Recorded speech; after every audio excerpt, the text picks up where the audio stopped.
కూకట్పల్లి నియోజకవర్గం ఎమ్మెల్యే మాధవరం కృష్ణారావు ఆధ్వర్యంలో సోమవారం కూకట్పల్లిలోని ఎన్కేఎన్ఆర్ గార్డెన్స్లో బీఆర్ఎస్ పార్టీ కార్యకర్తలు విస్తృత స్థాయి సమావేశం నిర్వహించారు. ఈ కార్యక్రమానికి బీఆర్ఎస్ పార్టీ వర్కింగ్ ప్రెసిడెంట్ మాజీ మంత్రి కెటి రామారావు, ఎమ్మెల్సీలు సంబీపూర్ రాజు, నవీన్ కుమార్, కుత్బుల్లాపూర్ ఎమ్మెల్యే వివేకానంద గౌడ్ ముఖ్య అతిథులకు హాజరయ్యారు. ఈ సందర్భంగా కేటీఆర్ మాట్లాడుతూ, రాష్ట్రంలో ప్రతి వర్గాన్ని మోసం చేసింది ముఖ్యమంత్రి రేవంత్ రెడ్డి.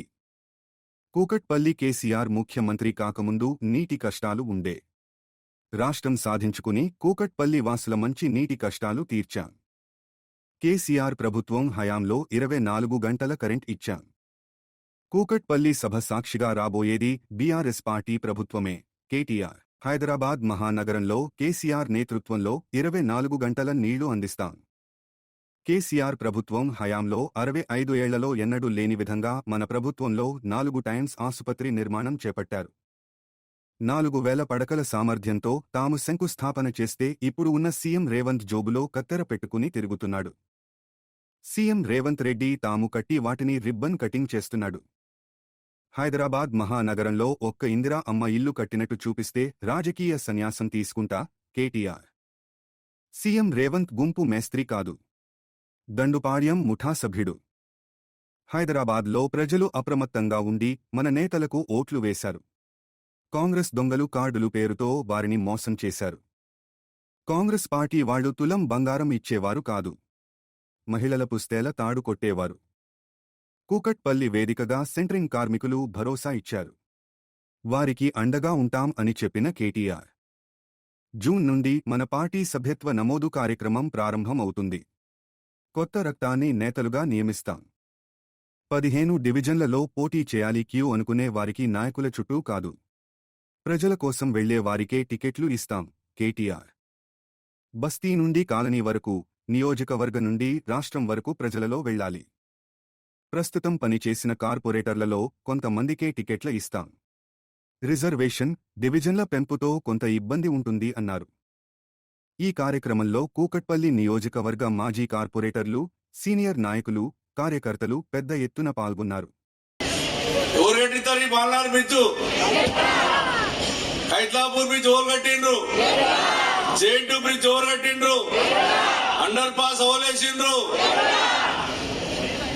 డాక్టర్ అంబేద్కర్ పేరు మెట్రోకి ఇచ్చింది ఎవరు?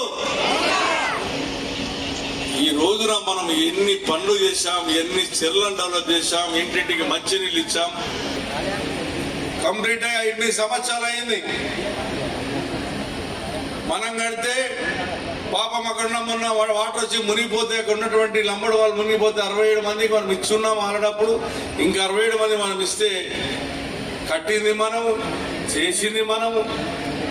ఇలా మనమే మొన్న కలెక్టర్ లొల్లి చేస్తేనే 27వ తారీఖు అది కూడా మేము ఇచ్చామని చెప్పుకుంటున్నాం. అరాచకం చేసే రాజ్యం ఇందిరమ్మ రాజ్యం. గుర్తు తెచ్చుకోండి, ఎక్కడో కాదు, మీ కూకట్పల్లిలోనే మీ ఎమ్మెల్యే గారు పిలిస్తే నేను వచ్చిన. బుచ్చమ్మ అని చెప్పి ఒక మహిళ, బుచ్చమ్మ ఒక మహిళ, పాపం ఆమె ఇంటి మీద నోటీస్ వేసినారు హైదరాబాద్, నీ ఇల్లు కొలగొడతామని చెప్పి. ఆమె సొంత ఇల్లు కూలిపోతుందనే బాధతోని వాళ్ళ బిడ్డ ఇంటికి పోయి బాలానగర్లో ఆత్మహత్య చేసుకున్నది, ఉరిపోసుకున్నది, భయంతోనే చచ్చిపోయింది. అట్లా ఒక బుచ్చమ్మ గారు కాదు, ఇవాళ రాష్ట్ర వ్యాప్తంగా వేలాది ఇండ్లు, అది ఖమ్మంలో వెలుగుమట్ల కావచ్చు, మహబూబ్ నగర్ లో ఉండే దివ్యాంగుల కాలనీ కావచ్చు, హైదరాబాద్ లో హైడ్రా పేరిట, మూసీ పేరిట చేసే అరాచకం కావచ్చు. కట్టిన ఇండ్లు ఒక్కటి కూడా లేదు హైదరాబాద్ లో. హైదరాబాద్ మహానగరంలో ఒక్క ఇందిరమ్మ ఇల్లు నువ్వు కట్టినట్టు చూపెడితే, ఒక్క ఇందిరమ్మ ఇల్లు నువ్వు కట్టినట్టు చూపెడితే నేను శాశ్వతంగా రాజకీయ సన్యాసం తీసుకుంటా, దమ్ముందా రుజువు చేయని చెప్పి నేను వారిని వాళ్ళ సవాల్ చేస్తా ఉన్నా. ఒక్క ఇల్లు హైదరాబాద్ మహానగరంలో ఒక్క ఇల్లు ఎక్కడన్నా కట్టినావా దమ్ముంటే చూపెట్టు. ఉన్న ఇల్లు కూలగొట్టడం తప్ప కొత్త ఇల్లు కట్టే తెలివి లేదు. కానీ చెప్పుకుంటాడు నేను గుంపు మేస్త్రిని. గుంపు మేస్త్రి అంటే కడతాడా కూలగొడతాడా నాకు తెలియక అడుగుతా. మంచినీళ్ళ సమస్య పరిష్కారం చేసుకున్నాం, రహదారులు విస్తరించుకున్నాం, మెట్రో నిర్మాణం చేసుకున్నాం, చక్కగా అభివృద్ధి పదంలో ముందుకు తీసుకొని పోతా ఉంటే అప్పుడు మరి మన వాళ్ళు రియల్ ఎస్టేట్ చేసుకునే బిల్డర్లు కానీ, చిన్న చిన్న ప్లాట్లు కొనుక్కునే మధ్య తరగతి ప్రజలు కానీ అందరి సంపద పెరిగింది. మరి వాళ్ళు ఏం జరుగుతా ఉంది రియల్ ఎస్టేట్ లో? 2.5 ఏళ్ళు దరిద్రం వచ్చి కూర్చున్నట్టు కాంగ్రెస్ వచ్చి నెత్తిన కూర్చున్నది. దేశం మొత్తం వదిలించుకున్నది కాంగ్రెస్ అనే దరిద్రాన్ని. దేశం మొత్తం ఏ రాష్ట్రంలో కాంగ్రెస్ ను దగ్గర తీసుకోవడానికి కూడా ఇష్టపడట్లేదు. పక్కనున్న ఆంధ్రప్రదేశ్ వాళ్ళు అయితే దాన్ని పాతి పెట్టినారు. కానీ మన రాష్ట్రంలో ఏమైందో ఏమో మన వాళ్ళకి. హైదరాబాద్ వాళ్ళు మీరు కరెక్ట్ గానే ఓట్లేసారు, మీరు నమ్మలేదు దొంగ కాంగ్రెస్. కుకట్పల్లి వాళ్ళు అయితే అసలే నమ్మలేదు. 72,000 ఓట్ల మెజారిటీతో మీ ఎమ్మెల్యే గారికి 54% ఓట్లు ఇచ్చి రాష్ట్రంలోనే హైయెస్ట్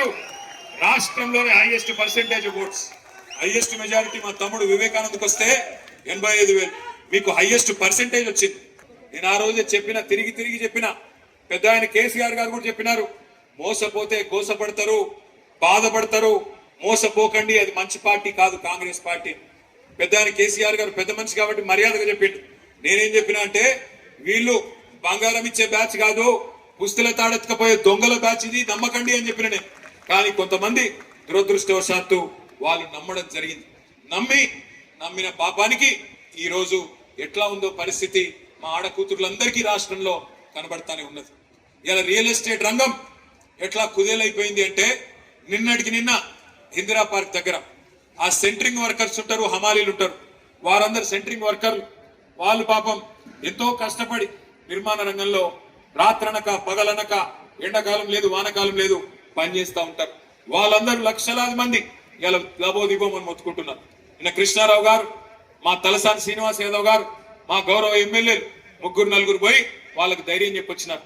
మళ్ళీ కేసీఆర్ గారు వస్తారు, మళ్ళీ నిర్మాణ రంగం పుంజుకుంటది, మీరెవరు భయపడకండి, మీ సమస్యలను కూడా మేము పరిష్కారం చేస్తామని చెప్పారు. వాళ్ళు ఇన్సూరెన్స్ లాంటి ఇంకా చిన్న కోరికలు కోరుతా ఉన్నారు.